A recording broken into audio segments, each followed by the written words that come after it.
ये जो हमारे दाएं बाजू पर काली पट्टी जो बांधी गई है, 26 तारीख को गर्दनी बाग में all India Muslim personal law board का एहतजाजी प्रोग्राम हुआ था, जिसमें मुल्क के जो जितनी तंजीम है, चाहे वो देवबंदी फिरका से ताल्लुक रखता हो, चाहे जिस शोबे से ताल्लुक रखता हो, सारी तंजीमें उस एहतजाज के अंदर शामिल हुए थे। और मकसद यह है कि जो हुकूमत वक्फ अमेंडमेंट बिल जो लाना चाहते हैं मुसलमानों के खिलाफ, उस बिल को भरपूर तरीके से एहतजाज करना है और उसकी मुखालफत करना है, ताकि गवर्नमेंट वो बिल ना ला सके। गवर्नमेंट का नापाक इरादा है कि हमारी मस्जिदों पर, हमारे जो इबादत गाहें हैं, हमारे जो कब्रिस्तान है, इनका पर वो कब्जा करना चाहती है।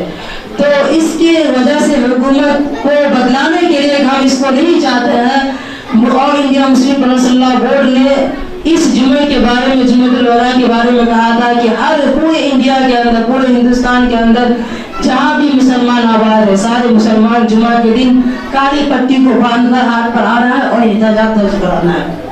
इसी बुनियाद से हम लोगों ने भी ये पट्टी को बांधा है और हम लोग हुकूमत को बताना चाहते हैं कि ये बिल बिल्कुल सरासर ये आईन के खिलाफ है। आप इस बिल को मुसलमानों के खिलाफ न लाएं और इस बिल को आप मुस्तरद कर दें। देश भर के तमाम मुसलमानों ने आज अपने हाथों पर काली पट्टी बांधकर जुमा की नमाज अदा की और वही वक्फ बिल संशोधन को लेकर के विरोध प्रदर्शन किया। दिल्ली के जंतर मंतर से लेकर पटना के गर्दनी बाग तक की तस्वीरें आपको दिखाएंगे, लेकिन फिलहाल ये तस्वीरें आपको मधुबनी जिला के बाबूबड़ी प्रखंड अंतर्गत कुल्हड़िया पंचायत के वार्ड नंबर 9 की जामा मस्जिद की हैं, जहां पर तमाम गांव वालों ने मिलकर अपने बाजू में काली पट्टी बांधकर वक्फ बिल संशोधन का विरोध जताया है।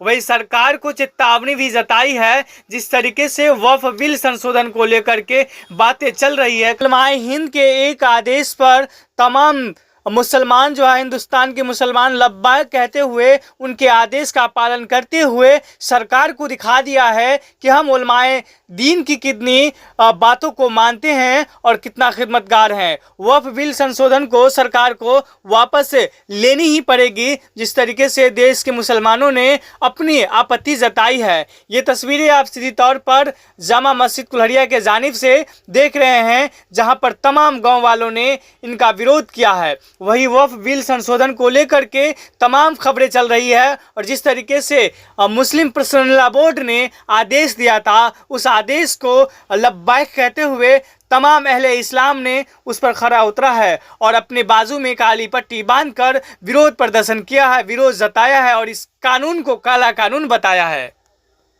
मुस्लिमों की बड़ी संस्थान all India Muslim personal law board की रमज़ान के आखिरी जुमे की नमाज में काली पट्टी बांधने की अपील की है। बोर्ड की ओर से देश के सारे मुसलमानों से कहा गया है कि वे वक्फ बिल के विरोध में काली पट्टी बांधकर नमाज पढ़ें। ऐसा तो इस बिल के विरोध के लिए किया जा रहा है। इस संबंध में मुस्लिम पर्सनल लॉ बोर्ड ने एक वीडियो जारी किया है, तो वही ट्वीट करके भी ऐसा करने के लिए कहा है। पिछले दिनों दिल्ली में भी all India Muslim personal law board के आह्वान पर वक्फ बिल के खिलाफ एक बड़ा प्रदर्शन हुआ था। पर्सनल लॉ बोर्ड से जुड़े कई मौलवियों ने अपील किया कि अलविदा नमाज में जाए तो दाएं बां पर काली पट्टी बांध रखें। नमाज के दौरान काली पट्टी बांधी हुई तस्वीरें भी खिंचवाएं और उन्हें सोशल मीडिया पर वायरल करें। इससे पहले इस बिल के खिलाफ आम मुसलमानों से राय दर्ज कराने का अभियान भी छेड़ा गया था।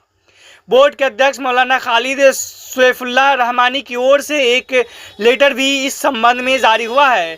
उन्होंने कहा है कि जंतर मंतर और पटना में हुए मुसलमानों के जोरदार धरने में से भाजपा की सहयोगी पार्टियों में हलचल मची हुई है। अब 29 मार्च को विजयवाड़ा में भी एक बड़े विरोध प्रदर्शन की तैयारी है। उन्होंने कहा है कि वक्फ संशोधन बिल एक गहरी साजिश है। इसका साफ उद्देश्य यह है कि मुसलमानों को उनकी मस्जिदों, ईदगाह, मदरसों और दरगाहों, कब्रिस्तानों और अन्य धार्मिक अवैध सामाजिक संस्थान से बेदखल कर दिया जाएगा। अगर यह बिल पारित हो गया तो सैकड़ों मस्जिदें, ईदगाह, मदरसे, कब्रिस्तान और अन्य चैरिटी संस्थान हमारे हाथ से निकल जाएगी। इसलिए देश के हर मुसलमानों की यह जिम्मेदारी है कि वह इस बिल का पुरजोर विरोध करें। देश के तमाम मुसलमानों से बोर्ड अपील कर रहा है कि वे जुमा ईद-उल विदा के दिन अपने हाथ पर काली पट्टी बांधकर मस्जिद आए और अपने दुख एवं आक्रोश का शांतिपूर्ण मौन रखकर प्रदर्शन करे। बता दें कि वक्फ बोर्ड पर बिल लाने की तैयारी है। फिलहाल इस पर संसदीय समिति में विचार चल रहा है। सरकार का कहना है कि इससे मुस्लिमों के हित सधेंगे और वक्फ संपत्ति पर अवैध कब्जे भी खत्म होंगे। वही मुस्लिम समुदाय के तमाम लोग मानते हैं कि ऐसा करके उनके मजहबी मामलों में सरकार दखल दे रही है। जम्मू कश्मीर में कठुआ में मुठभेड़ में कम से कम 5 आतंकी मारे गए। वही पुलिस की 4 जवान शहीद हो गया। शुक्रवार को चौथे जवान का शव पाया गया। बने रहे खबर एमएसपी न्यूज़ 24 के साथ। यह विरोध प्रदर्शन जामा मस्जिद कुलरिया दत्ता के जानिब से की जा रही है। आप सीधी तौर पर टीवी स्क्रीन पर देख रहे हैं एमएसपी न्यूज़ 24 के माध्यम से।